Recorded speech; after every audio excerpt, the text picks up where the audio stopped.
Mr. Speaker, my question to Mr. Mulwa. Mr. Mulwa, if you look at the response in volume 6 by the Deputy President, the Deputy President says as follows, 4.2, volume 6, which is in page 11, in response to the allegations that you called him, or he called you, to be able to push for the bid board. He said that this is clear in paragraph 4 of the witness affidavit of Andrew Mulwa. He contradicts himself by claiming that on the 11th July 2023, I pressured him to surrender the original bid board, yet by the letter dated 5th of May 2023, KEMSA had requested for collections of the original bid. Thus, there was no cause for pressure to be exerted on Mr. Mulwa or any other person. Now, in your affidavit on page 70, you put an excerpt of your WhatsApp or communication between yourself and Dr. Rigathi, where Dr. Rigathi, it's alleged, he said, Dr. Ikunu Rigathi here, kindly contact me. When possible, there is a document for HE we are trying to collect. In the same affidavit, you have annexed 3 letters. One letter dated June 30th, and I want you to keep in mind of the 30th of May. June 30th, which is a letter sent to you, from KEMSA to ESCC, requesting for the bid board. That is June 30th. That is a month after the date that the Deputy President alleges to have received information from KEMSA asking him to collect the bid bond. Secondly, you have a letter dated 11th July, where you communicate to the company called Shabika Impex Private Limited, asking them to collect the bid board. Yesterday, when you were being cross-examined, you said that you were afraid, you felt pressured when the Deputy President called you, allegedly, and asked you to surrender the bid board. Could you please give us a chronological of events? Because this letter is dated 11th that you sent to them.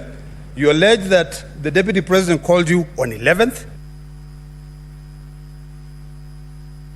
Honorable SC, Rule 23 of the Rules of Procedure. SC Okenyuri, he's gotten the question. He's gotten the question. Thank you, Mr. Speaker. I also wish to ask Dr. Andrew Mulwa the following. Confirm if the Deputy President did call you. 2, kindly confirm if Shobika Implex Private Limited, whose agent in Kenya is Crystal Kenya Limited, had emerged as one of the winner of the 3.7 billion mosquito tender before the tender.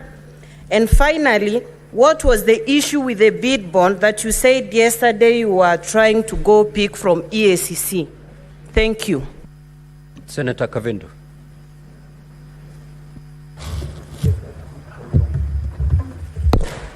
Thank you, Chair. Mr. Speaker, my question is directed to to Mutuse and maybe his lawyers. Yes, I'm directing it to his lawyers. Please, kindly give me my time. I didn't talk, Olekina, when you were talking. Senator Kavindu. Thank you, Mr. Speaker. Let me go ahead. Address yourself to the chair. Thank you. Proceed. One of my questions is about the speech which Honorable Mutuse said that the Deputy President addressed from Mombasa. My question is there any law preventing either the President or the Deputy President from intervening if they see any failures with the national intelligence services, is there any law preventing them from intervening or questioning the national intelligence service, or is there any law directing them where they should ask these questions from? 2, the lady, Honorable Justice Esther Maina, has she ever made any complaint after the case was done? Thank you, Mr. Speaker. Senator Bone. Thank you, Mr. Speaker. Mr. Speaker, to Dr. Mulwa. Dr. Mulwa, I can attest that the number you have put here, through which His Excellency the President pressured you, he relates very well with me, because in the days we used to talk with him, I used to use the same number. Your evidence is so critical that we would like you to walk us through that conversation between the Deputy President and yourself, during which time he was putting pressure on you. Mr. Speaker, sir, Tom Macharia, Counsel, you are a man of many years of experience, and you know the hierarchy of laws. The Constitution is at the apex, and all other laws are subservient. In your attempt to justify, or rather to protect, and secure the Deputy President from the accusation that he breached the Constitution, Article 27, which prohibits him from discrimination, you have chosen to justify it by using an act of parliament called the Political Parties Act that provides for the agreement. Tell me, are you telling me that by dint of that act, which is subservient to the Constitution, which the Deputy President violated, therefore the act sets him free? And finally, my younger brother, Ongoya, you have told us that for Mutuse to be able to prove that there was insubordination, he needed to bring something from the supervisor. Senator Hamida.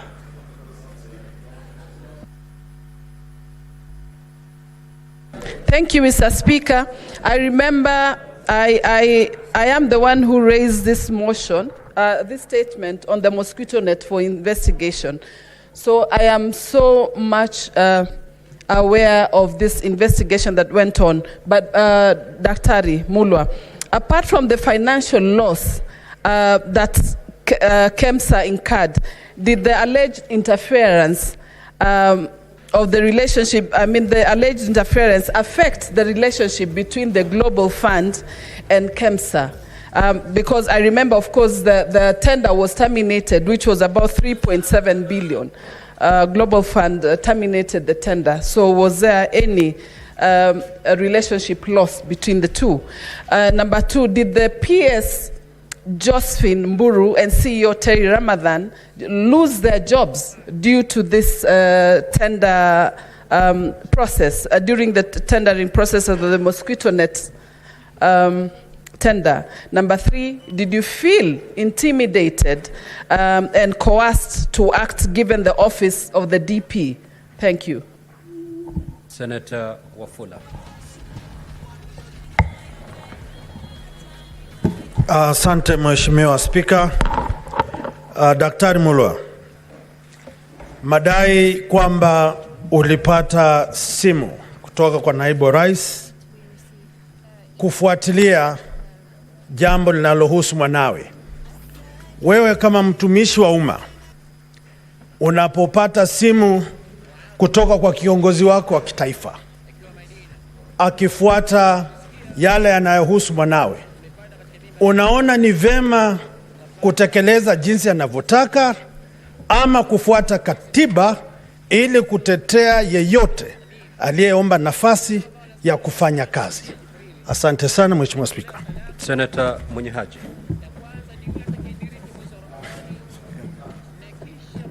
Pia mimi swali langu ni kwa Daktari Mulwa kwamba hii zabuni ulisema kuwa ilifutiliwa mbali.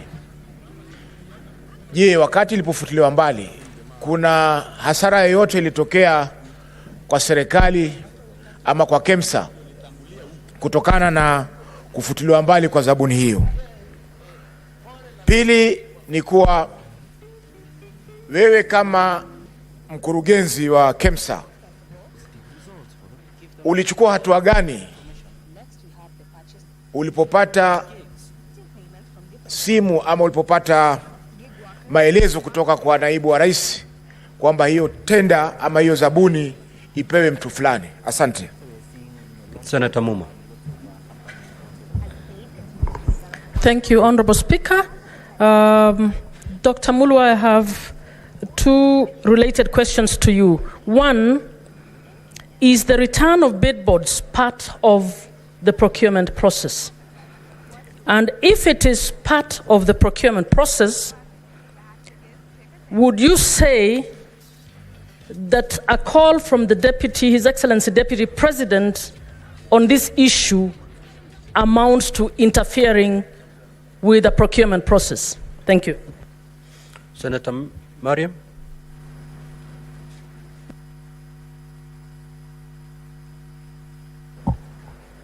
Thank you, Mr. Speaker, for giving me this opportunity. My question is to Dr. Mulwa, that you said DP calls you. Is there, when he calls you, is there any interference with the procurement process? Thank you. Witness, you may now proceed to make the clarifications as sought by the honorable senators. You have 10 minutes to do that. Thank you very much, Mr. Speaker, sir, and honorable senators. I will try to answer the questions that have been put forth on the matter of the procurement of the long-lasting mosquito nets by the various senators. Mr. Speaker, sir, the Senator for Narok asked me to give a chronology of what happened so that I may be able to bring out the issue of the pressure that I got from His Excellency the Deputy President and alluded to the letters that I have submitted in regard to the tenders. Indeed, Mr. Speaker, sir, on around the end of April, the Global Fund wrote to the Kenya Global Fund Management Office communicating a pre-award review decision to terminate the procurement of the 3.7 billion mosquito net tenders. Mr. Speaker, sir, this was after the procurement had been done earlier on in February by KEMSA, and it's a usual procedure during the procurement under the Global Fund, after the evaluation of the tenders, the evaluation report is shared with the Global Fund to authenticate if full procurement procedures and law have been followed. On review, the Global Fund realized that the tender, which the evaluation committee had recommended to be awarded to one Shobika Impex Limited, had an issue. And Mr. Speaker, I will refer to the bid bond, which I shared in the documents.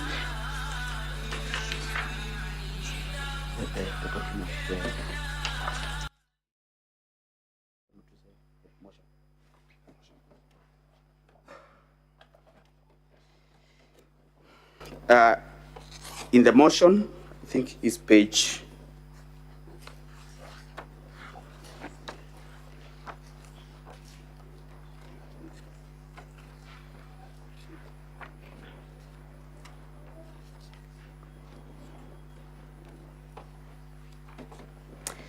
is page 76 out of 85. Mr. Speaker and honorable senators, if you look at the bid bond that I'm referring to, the bid bond down there has a stamp of the 21st of February 2023, having been received by one Monica at 9:37 a.m. Mr. Speaker, sir, this tender was running at the time this bid bond is being received. The tender was supposed to close on the 10th of March, but the earlier closure, this bid bond, did not come as part of the tender document.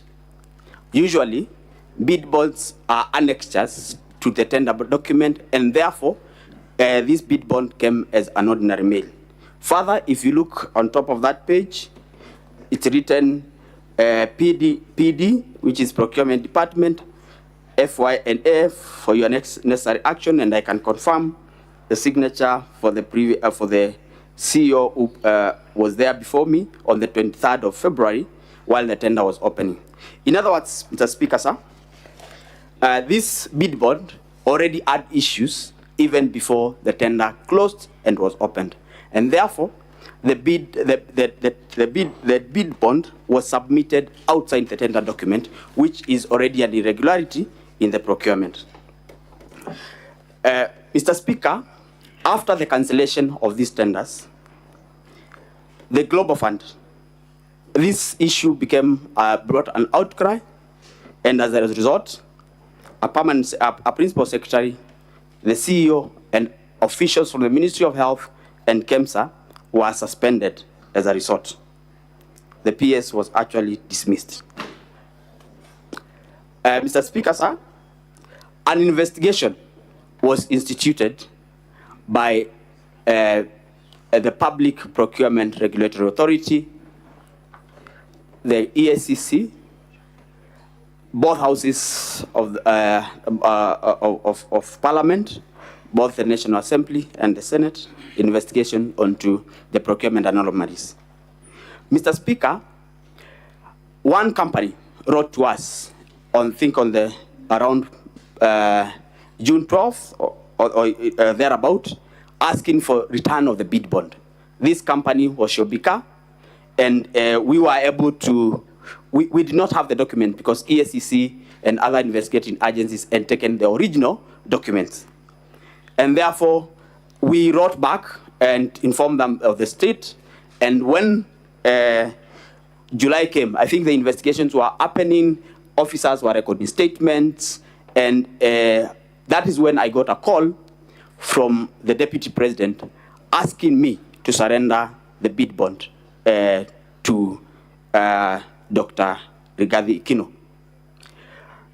On the same day, because I called ESCC, I informed them that, and for the record, Honorable Speaker, I had never received a call from anyone above my cabinet secretary. This was the first time I received a call from a sitting deputy president and requesting for documents that were under investigations.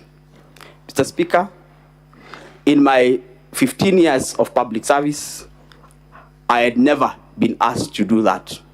And therefore, I felt coerced, and I had to leave the business that I had for the day, go to ESCC, follow up the bid bond so that I am able to retrieve it. I was actually able to write a letter to them and follow it up because I had written a letter earlier, and I followed up and sat there for 5 hours for them to discharge the bid bond. And on the same date, I wrote a letter and called for them to collect the bid bond. I think, Mr. Speaker, that explains the conversation and the pressure that I felt as an officer serving in public service. I have explained that the company that had been awarded this tender through the technical evaluation was Shobika Impex, whose local agent, sole agent, is Crystal Limited. Mr. Speaker, sir,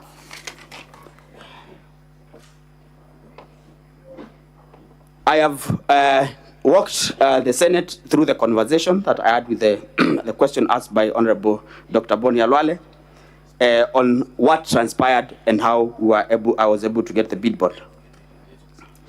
Yes, beyond the financial loss, Mr. Speaker, the nets that we were supposed to buy 14 million nets under KEMSA procurement.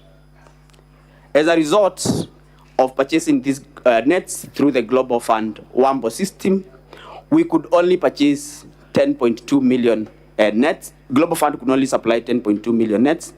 That means Kenyans lost 3 million or so nets as a result.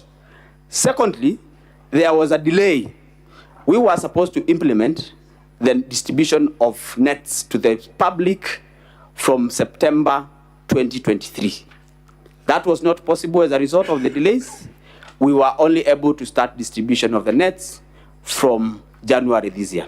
In effect, there was a loss in terms of money, there was a loss in terms of number of nets, and 3, there was a loss in terms of citizens did not enjoy the protection that they would have gotten from the nets in the time that had been envisaged.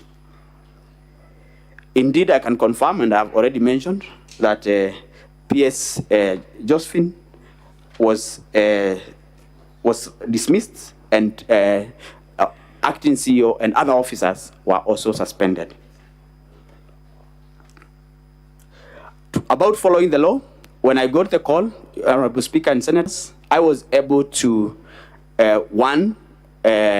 consult the investigating authorities, and through correspondence, I was able to get the documents as per the law. And therefore, I did not in any way go out of the law as a result. Is the return of bid bond? Mr. Speaker, I'm told my time is up. Can I wind up? The remaining queries. Thank you, sir. Mr. Speaker, whether return of bid bond is part of procurement, indeed return of bid bond is not part of the procurement process per se, but after the procurement process, return of bid bond is a usual procedure, because people had given commitments in banks, in insurances, and therefore returning bid bonds is a procedure. The extraordinary circumstance in this matter is, 1, the bid bond that had been submitted was not part of the tender document per se, and number 2, this was a matter that was under investigation. And therefore, for the Deputy President to push for the bid bond to be returned, it means that it was pushing for interference of an investigation that was already ongoing. I already gave account that I had to personally go to EACC to get the document. Mr. Speaker, I submit. Thank you. There's some clarifications that are sought from Council Macharia.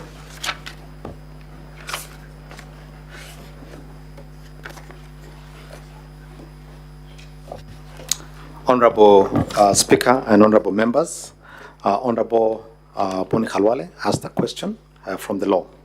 Indeed, there's a hierarchy of laws. It's the Constitution, the laws, and subsidiary legislation. And I cannot purport to be teaching lawmakers how this is done. 5 minutes. Yes, and so I say this with tremendous respect. The hierarchy of laws, the infrastructure of laws, is that there are provisions left in the Constitution as self-executing.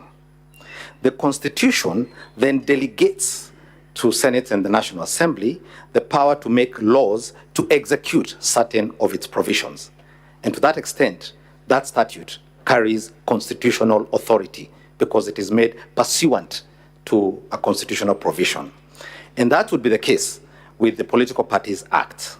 At Article 91 and Article 92, the Constitution prescribes what political parties and the regulation of political parties and coalitions must contain and must do. If a statute is unconstitutional, then the High Court, as it has done many times, then strikes down that statute as unconstitutional. The Political Parties Act, as currently framed, and the basis upon which these coalition agreements were drawn and registered, and a government formed on the basis of those agreements, have not been found to be unconstitutional. So we're not saying that any wrong was done. We're in fact saying everything was done in accordance with the Constitution and the law. That's number one. Number two, when His Excellency the Deputy President stands to make his response before you, amongst the things he'll be showing you in great detail with documentation and with videos is the lengths to which not only he, but his ultimate appointing authority, his boss, the President, and the entire government went to ensure that the development was spread across the country. And I think, as I demonstrated a few minutes ago here, the contracts themselves indicated that there would be need for flexibility to ensure that you are within the Constitution. That did not derogate from the requirement by the parties to implement and to obey and to ensure the contracts were implemented. So they were done constitutionally. And then finally, again, I think I keep emphasizing, they talked about government, they didn't talk about tribes, they didn't talk about regions, and they ensured that the constitutional requirements, as I think Senator Ediwiti had asked me, at Article 91 and 232 were complied with. Thank you very much. Counsel for the National Assembly. There is a clarification sought by Senator Kavindu. If you may proceed to clarify, then we close and move to the third witness. Thank you very much, Mr. Speaker. The first question was whether there is any law preventing the Deputy President from intervening when they see any failures in the National Intelligence Service. The answer is that the oath of due execution of the office of the Deputy President, which is in the Constitution, it's part of our Constitution, prohibits the Deputy President from disclosing matters, especially those relating to national security, that are committed to a secrecy. And therefore, it was a violation of his oath of office. It was a violation of the Constitution to discuss matters of that nature at a time in the circumstances prevailing in a press conference broadcast to the whole world. There is a constitutional forum to raise those issues. And indeed, the Deputy President, I want to believe very many other officers, even ordinary citizens, can write to that National Security Council if they have genuine grievances about its operations or its personnel or its capabilities and performance. Mr. Speaker, when that oath of office, which is part of our Constitution, says matters committed to the secrecy of the Deputy President are not to be divulged, it is an acknowledgement by our Constitution that there are certain matters which by their very nature, they are not to be broadcast. The Swahili say, usimwage mtama penye kuku wengi. Some things require discretion, they require you be tempered, and they require you know the forum and the occasion to do it. And therefore, it is no answer. Even if we were to accept, for argument's sake, that all the grievances the Deputy President had are factually correct, it will still be no answer to that charge. The second question was whether Justice Maina has made any complaint after the case was done. We are not aware of any complaint lodged by the Honorable Lady Justice Maina. But that question, Mr. Speaker, also tells you why this is an impeachable offense. Those who know our constitutional theory say judges hold neither sword nor the purse.